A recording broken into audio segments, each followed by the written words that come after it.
നമസ്കാരം. മീഡിയ കമ്പാനീൻ്റെ വളരെ പ്രാധാന്യമറിയിക്കുന്ന ഡെയിലി അപ്ഡേറ്റിലേക്ക് സ്വാഗതം. എല്ലാവരും ശ്രദ്ധിച്ചിരിക്കേണ്ട പ്രധാനപ്പെട്ട കുറച്ച് ഇൻഫർമേഷൻ വീഡിയോ വഴി ഷെയർ ചെയ്യുന്നു. ഏറ്റവും ആദ്യത്തെ പ്രധാന അറിയിപ്പ്: കേന്ദ്ര സർക്കാരിൻ്റെ PM കിസാൻ സമ്മാൻ നിധി ധനസഹായം ലഭിക്കുന്നവർക്ക് ഇലക്ട്രോണിക് KYC, അതോടൊപ്പം തന്നെ ഫാർമേഴ്സ് ID തുടങ്ങിയ കാര്യങ്ങൾ നിർബന്ധമാണ്. എന്നാൽ നമ്മളുടെ സംസ്ഥാനത്ത് ഇലക്ട്രോണിക് KYC പൂർത്തിയാക്കിയവർക്കാണ് 2000 രൂപ ലഭിക്കുക. നമ്മളുടെ സംസ്ഥാനത്ത് അഗ്രിസ്റ്റാക്ക് ഫാർമേഴ്സ് ID എല്ലാവർക്കും തന്നെ ലഭ്യമായിട്ടില്ല. അതുകൊണ്ടൊക്കെ തന്നെ അതിൽ ഇളവുകളുണ്ടാകും. അടുത്ത ഇൻസ്റ്റാൾമെൻറ്റിൻ്റെ വിതരണം ഈ മാസം അവസാനത്തോടെയോ അല്ലെങ്കിൽ മാർച്ച് മാസത്തിലോ നടക്കാനിരിക്കുകയാണ്. 22ാമത്തെ ഇൻസ്റ്റാൾമെൻറ്റിൻ്റെ വിതരണത്തിന് മുന്നോടിയായിട്ടാണ് കേന്ദ്ര സർക്കാരിൻ്റെ ഇത്തരത്തിൽ പ്രധാനപ്പെട്ട ഒരു അറിയിപ്പ് നൽകിയിട്ടുള്ളത്. ഇലക്ട്രോണിക് KYC പൂർത്തിയാക്കിയ കർഷകർക്കായിരിക്കും ധനസഹായം ലഭിക്കുക. അതോടൊപ്പം തന്നെ ഫാർമേഴ്സ് IDയും വേണ്ടതാണ്.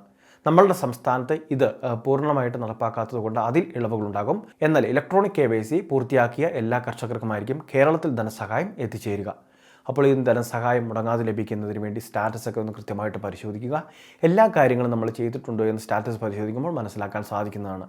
PM കിസാൻ സമ്മാൻ നിധിയുടെ വെബ്സൈറ്റിൽ സ്റ്റാറ്റസ് ഉൾപ്പെടെയുള്ള കാര്യങ്ങൾ പരിശോധിക്കുന്നതിനുള്ള സംവിധാനങ്ങൾ ക്രമീകരിച്ചിട്ടുണ്ട്. രണ്ടാമത്തെ മറ്റൊരു പ്രധാനപ്പെട്ട അറിയിപ്പ്: സ്ത്രീ സുരക്ഷാ വീട്ടമ്മ പെൻഷൻ പദ്ധതി 1000 രൂപ വരെ ലഭിക്കുന്ന സ്കീമാണ്. ഈ പദ്ധതിയുടെ ഏറ്റവും പുതിയൊരു അറിയിപ്പ് വന്നിട്ടുണ്ട്. അപേക്ഷകളിൽ പലതും റിട്ടേൺ ആകുന്ന ഒരു സാഹചര്യം. അപേക്ഷകളിൽ വന്നിട്ടുള്ള അല്ലെങ്കിൽ നമ്മൾ സമർപ്പിച്ചിട്ടുള്ള ഡോക്യുമെൻറ്റിലെ പൊരുത്തക്കേടുകളാണ് ഇത്തരത്തിൽ അപേക്ഷകൾ മടങ്ങുന്നതിന് കാരണം. ഇതൊരു റിജക്ഷൻ അല്ല.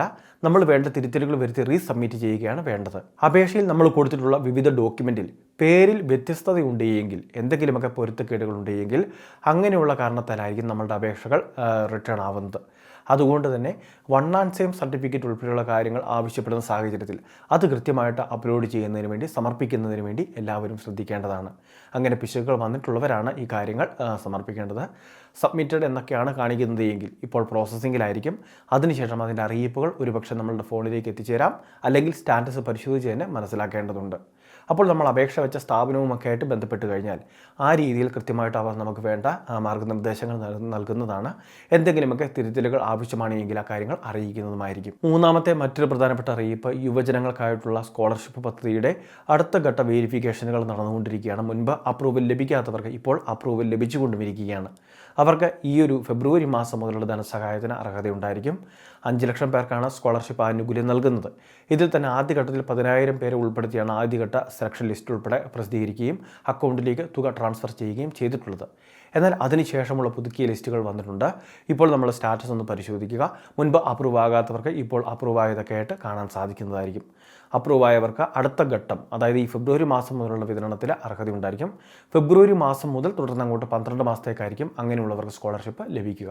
അപ്പോൾ ഇങ്ങനെയുള്ള ആനുകൂല്യങ്ങളിലേക്ക് അപേക്ഷ വെക്കുന്നതിന് വേണ്ടി ശ്രദ്ധിക്കണം.